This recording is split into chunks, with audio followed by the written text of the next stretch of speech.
Sir, ഈ സാധാരണ നമ്മൾ ഈ സിനിമാ താരന്മാർക്ക്, സൂപ്പർ സ്റ്റാർക്ക്, സോഷ്യൽ മീഡിയ വൈറലാവുന്നവർക്കൊക്കെ ഫാൻസ് പേജുകളുണ്ട്. ഒരു പ്രതിക്ക് ഫാൻസ് പേജ് വരുന്നത് ഇതിനു മുമ്പ് ഉണ്ടായിട്ടുണ്ടോ എന്ന് എനിക്കറിയില്ല. എൻ്റെ അറിവിൽ ആദ്യമായിട്ടാണ്. പൾസർ സുനിക്ക് അത് ഒന്നും രണ്ടുമല്ല, ഒരു 10-ലധികം ഫാൻസ് പേജുകളാണ് പൾസർ സുനിയുടെ പേരിൽ സോഷ്യൽ മീഡിയയിൽ കറങ്ങുന്നത്. പൾസർ സുനി തിരിച്ചു വരും, ഉറപ്പ്, ഇനിയും കൊട്ടേഷൻ തുടരും, ഇങ്ങനെയൊക്കെ പറഞ്ഞാണ് ഫാൻസ് പേജുകൾ. ഈ പൾസർ സുനി ജയിലിനകത്താണ്. അപ്പൊ ഇത് ഓപ്പറേറ്റ് ചെയ്യാൻ ഇവിടെ ഒരാളുണ്ട് എന്നുള്ളതല്ലേ? കൃത്യമായ ഒരു ഗൂഢാലോചന ഇതിന്റെ പിന്നിലുണ്ട് എന്നുള്ളതല്ലേ?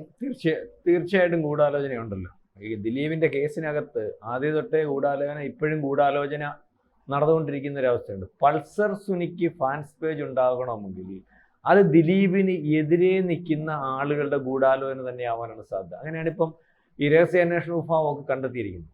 കാരണം പൾസർ സുനി എന്ന് പറയുന്ന ആളിന് പോലും ഫാൻസ് പേജ് ഉണ്ടാകും, അല്ലെങ്കിൽ അതിനെ അദ്ദേഹം തിരിച്ചു വരും, അദ്ദേഹം ഏതാണ്ട് അധികായകനാണ്, അദ്ദേഹം ചെയ്തത് ശരിയാണ് എന്നുള്ള രീതിയിലേക്ക് കാര്യങ്ങൾ ഓപ്പറേറ്റ് ചെയ്യണമെങ്കിൽ അതിനകത്തൊരു അജണ്ടയുണ്ട്, മനസ്സിലാവുന്നുണ്ട്. അപ്പോൾ അയാളെക്കാട്ടി മോശം ദിലീപ് എന്നുള്ളൊരു അജണ്ടയിലേക്ക് കാര്യങ്ങൾ പോകും. ഞാനൊരു കഴിച്ചോട്ടെ, ഇതിനകത്ത് ഇപ്പം നടന്നുകൊണ്ടിരിക്കുന്ന കാര്യം എന്തോ ആൾക്കാരും ശ്രദ്ധിക്കുന്നില്ല, അല്ലെങ്കിൽ എന്താണ് ചെയ്തുകൊണ്ട് പോകുന്നത് എന്നുള്ളത് സാധാരണക്കാർ ശ്രദ്ധിക്കുന്നില്ല.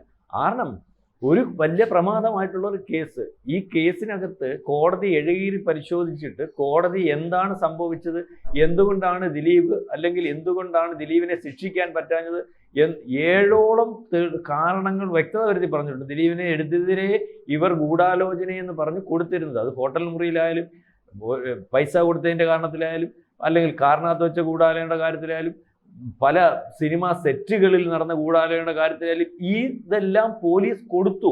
പക്ഷെ ഈ പോലീസ് കൊടുത്തതിനൊന്നും ഒരു തെളിവും പിന്നെ കോടതിയിൽ ഹാജരാക്കാൻ പ്രോസിക്യൂഷന് കഴിഞ്ഞിട്ടില്ല. ആ സ്ഥാനത്ത് അങ്ങനെ വളരെ കൃത്യമായിട്ട് വ്യക്തത വരുത്തി വിധി ഈ അപ്ലോഡ് ചെയ്തിട്ടുണ്ട്, നമ്മുടെ കോടതിയുടെ വെബ്സൈറ്റിൽ അപ്ലോഡ് ചെയ്തിട്ടുണ്ട്.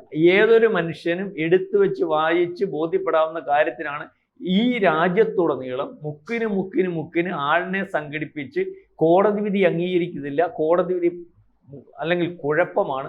അത് ബസ്സിനകത്തായാലും ശരി, കവലയിലായാലും ശരി, കമ്പോളത്തിലായാലും ശരി, ആളുകളെ നിയോഗിക്കുകയും അല്ലെങ്കിൽ അത്തരത്തിൽ ആളുകളെ കണ്ടെത്തുകയും അത് ദിലീപിനെതിരെ പറയുന്ന അല്ലെങ്കിൽ ഈ കോടതിക്കെതിരെ പറയുന്ന ആൾക്കാരെ വളരെ വലിയ വലുപ്പത്തിൽ ന്യൂസ് എന്നുള്ള രീതിയിൽ അവരെ പ്രൊമോട്ട് ചെയ്യുകയും അവരെ ഉയർത്തി കാണിക്കുകയും ഒക്കെ ചെയ്യുന്ന ഒരു അവസ്ഥയുണ്ട്.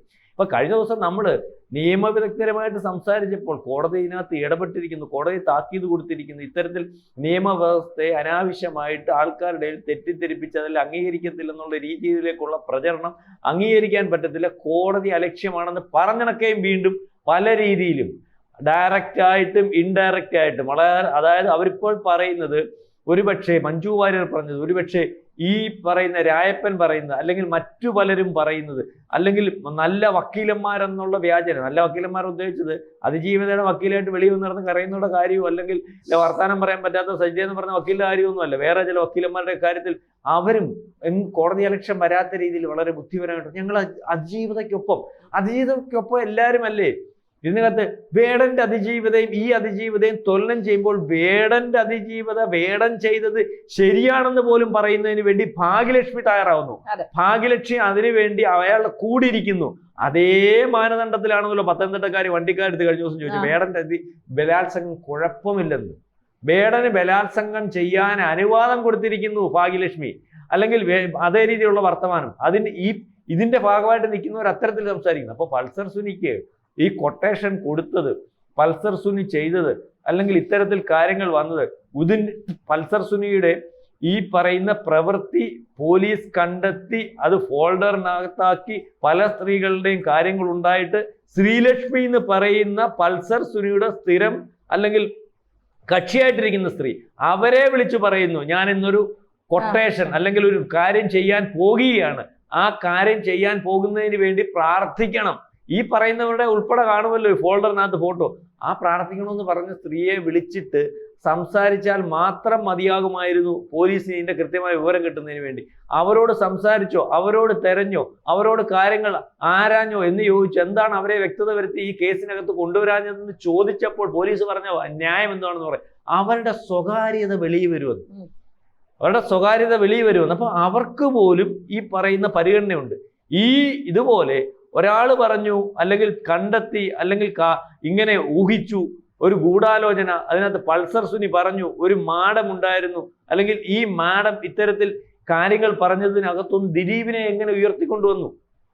അല്ലെങ്കിൽ ദിലീപിനെ കൊണ്ടുവന്നപ്പോൾ അയാൾക്ക് സ്വകാര്യതയില്ല, അയാൾക്കെതിരെ സ്വകാര്യതയില്ല, അയാൾക്കെതിരെ എടുക്കുന്ന കേസിനകത്ത് വ്യക്തത വേണ്ട, കൃത്യത വേണ്ട, ആരോപിക്കുന്ന കേസുകൾ തെളിയിക്കപ്പെടേണ്ട, അത് വിഴകീറി പരിശോധിക്കുമ്പോൾ, പീഡനം അനുഭവിക്കുമ്പോൾ അവസാനം അതൊന്നും ശരിയല്ലെന്ന് കാണുമ്പോൾ വീണ്ടും അയാളെ വേട്ടയാടുന്ന ഒരു അവസ്ഥയിലേക്ക് വരികയാണ്. അപ്പം ഇതിനകത്ത് ഗ്ലോറിഫൈ ചെയ്യാൻ ശ്രമിക്കുന്നത്, ഇതിന്റെ പുറകിലൊക്കെ ഈ പറയുന്ന ഭാഗ്യലക്ഷ്മി എന്ന് പറയുന്ന ആളിന്റെ പുറയിൽ നിൽക്കുന്ന മാഫിയ തന്നെയാണെന്നേ പറയാൻ പറ്റത്തുള്ളൂ. കാരണം ഇതിനകത്തൊരു ഉദ്ദേശമുണ്ട്, പൾസർ സുനിക്കും ഫാൻസും. അപ്പൊ ഈ രീതിയിൽ ഫാൻസുകൾ ഉണ്ടാവുന്ന ഇതിനെക്കാട്ടിലും പ്രധാനപ്പെട്ട ഒരു കാര്യം സാർ ഇന്നലെ പറഞ്ഞൊരു കാര്യമാണ്. എങ്കിലും ഈ സാധാരണക്കാരുണ്ടല്ലോ, താഴെത്തട്ടിലുള്ള ഇവരൊക്കെ ഇപ്പൊ ചോദിക്കുന്നത്, അപ്പൊ പലരും നമ്മളോട് തന്നെ ചോദിക്കുന്നത്, ജഡ്ജി പൈസ വാങ്ങിയിട്ടാണോ ഈ കേസ് വിധിച്ചത്? അങ്ങനെയൊക്കെ ചാനലിൽ കുറെ പെണ്ണുങ്ങൾ വന്നിരുന്ന് പറയുന്നല്ലോ അത്തരത്തില്. അപ്പൊ അങ്ങനെയൊക്കെ ഈ പൈസ കൊടുത്ത കോടതിയൊക്കെ എങ്ങനെ വാങ്ങിക്കാൻ പറ്റുമോ? ഇങ്ങനെയൊക്കെ അതായത് നമ്മൾ മനസ്സിലാക്കേണ്ടത്, ജഡ്ജി നേരത്തെ ഒരു കാര്യം പറഞ്ഞു, കോടതിക്കെതിരെ പറയരുത്, എന്റെ ഭൂതവും ഭാവിയും നിങ്ങൾ അന്വേഷിച്ചു. അത് വളരെ പർട്ടിക്കുലർ ആയിട്ട് പറഞ്ഞു. അതുപോലെ ഒരു ചിരിച്ചുകൊണ്ട് കോടതിയിൽ പറഞ്ഞു, നിങ്ങൾ പറയുന്ന അതിജീവിതയുടെ കൂട്ടി ഞാനും ഒരു സ്ത്രീയാണ്, പ്രോസിക്യൂഷൻ എടുത്ത് പറഞ്ഞു. അതായത് ഈ ഹണി വർഗീസ് എന്ന് പറയുന്ന സ്ത്രീയെ പറ്റി പുറകോട്ട് പരിശോധിക്കുമ്പോഴും നാളെ കാലത്തെ അവർ ഉയരങ്ങളിലേക്ക് പോകുന്നതിന് വേണ്ടി ഇരിക്കുന്ന സ്ത്രീയാണ്. അതിന് പ്രൊമോഷൻ അവരെ പറ്റി ഒരു അലിഗേഷൻ ഉള്ളതല്ല. അതായത് അത്രയ്ക്ക് കറക്റ്റായിട്ട് അതേ രീതിയിലുള്ള ഇത് ട്രാക്ക് റെക്കോർഡുള്ള സ്ത്രീയെ വെച്ചത്. അപ്പൊ അവരെ മോശമാക്കുന്നുണ്ടോ? മോശമാക്കുന്നതിന്റെ കാര്യം എന്താണ്? ഇവര് നടക്കുന്ന അജണ്ട നടന്നില്ല. അപ്പൊ ആരെയും മോശമാക്കും? ഇപ്പം ധന്യ ചോദിച്ച ചോദ്യത്തിന് ഉത്തരവ് ഇതാ. കാരണം ജഡ്ജി കാശ് മേടിച്ചോ? ജഡ്ജി കാശ് മേടിക്കുക എന്ന് പറഞ്ഞാൽ കോടതി എന്ന് പറഞ്ഞാൽ പിന്നെ എന്തായി? കാശ് മേടിച്ചിട്ട് ആർക്കും എന്തും ചെയ്തിട്ട് ആ രീതിയിലേക്ക് കോടതി വിധികളെ കൊണ്ടുവരാൻ സാധിക്കുന്ന രീതിയിലേക്ക് ഇത് ആക്കി തീർത്തല്ലോ. സാധാരണക്കാരന്റെ മനസ്സിലേക്ക് ഇത് ആകുന്നല്ലോ. സാധാരണക്കാരനായിട്ടുള്ള ആൾക്കാർ ഇത്തരത്തിൽ ഈ അവൾക്കൊപ്പം എന്ന് പറഞ്ഞിട്ട് നിർത്തിയിട്ട് എല്ലാം ഫാബ്രിക്കേറ്റഡ് ആണ്, അല്ലെങ്കിൽ എല്ലാം കള്ളത്തരമാണ്, പണത്തിന് മേലെ ഒന്നും ഒക്കത്തില്ല. ശരിക്കും പണം കൊണ്ട് യഥാർത്ഥത്തിൽ ഒരു സ്ഥാനത്ത് നിന്ന് ഒരു മനുഷ്യന് അവന്റെ കരിയർ നശിപ്പിച്ച്, അവന്റെ ജീവിതവും നശിപ്പിച്ച്, അവന് ഈ ഉണ്ടായ പേരുദോഷം ഒരിക്കലും എത്ര കോടതിയിൽ തെളിയിക്കപ്പെട്ടാലും ചിലർക്കെങ്കിലും സംശയം ഉണ്ടാക്കത്തക്ക രീതിയിലേക്ക് കൊണ്ടുപോകുന്നതിന് വേണ്ടി നിൽക്കുന്ന മാഫിയയും കോടികളും, അല്ലെങ്കിൽ ആ മാഫിയയുടെ പുറകിൽ നിൽക്കുന്ന കോടികളെ ആരും കാണുന്നില്ല.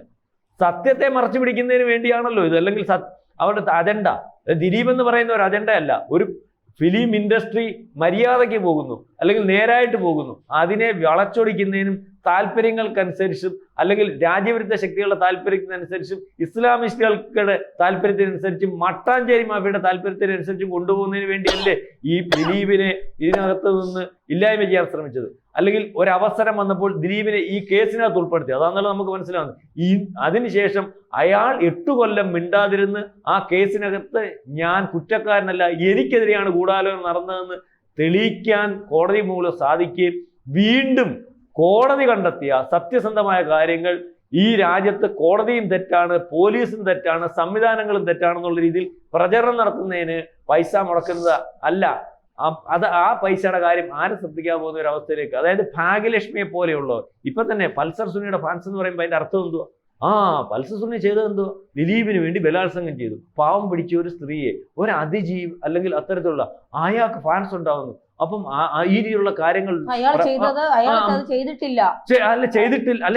ചെയ്തെങ്കിൽ തന്നെ നല്ല കാര്യമാണ്. അപ്പൊ അത് കണ്ടോ, ഞങ്ങൾ പറഞ്ഞതല്ല ശരിയല്ലേ, ഇതല്ലേ കോടതി ചെയ്ത് കണ്ടോ, ഇങ്ങനെയുള്ള ഇത് ചെയ്യിപ്പിച്ച ആൾക്കാർ വെളിയിൽ നിൽക്കുന്നു. അപ്പൊ വീണ്ടും അവൻ തിരിച്ചു വരുമെന്ന് പറയുമ്പോൾ അവനെ തിരിച്ചിറക്കുന്നതിന് വേണ്ടി ഇത് ചെയ്യിപ്പിച്ച വെളിയിൽ നിൽക്കുന്ന ആൾക്കാർ ഉണ്ടാകും. ആ രീതിയിലേക്കുള്ള പ്രചരണമാണ്. ഇതിന്റെ പുറകിൽ ഈ പറയുന്ന ഭാഗ്യലക്ഷ്മിയുടെ പുറകിൽ നിൽക്കുന്ന അതേ മാഫിയ തന്നെയാണ്. അത് നമ്മൾ വിചാരിക്കുന്ന പോലെ. അതായത് പൾസർ സുനിക്ക് ആരും കൊട്ടേഷൻ കൊടുത്തിട്ടില്ല, അല്ലെങ്കിൽ കൊട്ടേഷൻ കൊടുത്തത് ദിലീപല്ല. അതാണ് മനസ്സിലാക്കേണ്ടത്. പൾസർ സുനിയുടെ കൊട്ടേഷന്റെ പുറകിലുള്ള ആളിനെ വളരെ കൃത്യമായിട്ട് കണ്ടുപിടിക്കേണ്ടതായിട്ടുണ്ട്. അതിന്റെ പുറകിൽ ഈ ഭാഗ്യലക്ഷ്മിയുടെ പുറകിലുള്ള ആൾക്കാർ തന്നെയാവാനാണ് സാധ്യത. അത് ഇപ്പം ഈ ഫാൻസിന്റെ പേരിൽ, അല്ലെങ്കിൽ 10ഓളം ഫാൻസിന്റെ പേരിൽ, അല്ലെങ്കിൽ ഇത്തരത്തിലൊരു കൂട്ടം ഉണ്ടാകുന്നുണ്ടെങ്കിൽ അപ്പുറത്ത് ദിലീപിനെതിരെ ഉണ്ടാകുന്ന കൂട്ടത്തിന്റെ അതേ ആൾക്കാരാണ് പൾസർ സുനിയുടെ ഫാൻസിന്റെ പുറകിലും എന്ന് വിചാരിക്കാൻ സാധാരണ ചോറൊക്കെ കഴിച്ചാൽ മതി. മനസ്സിലായി?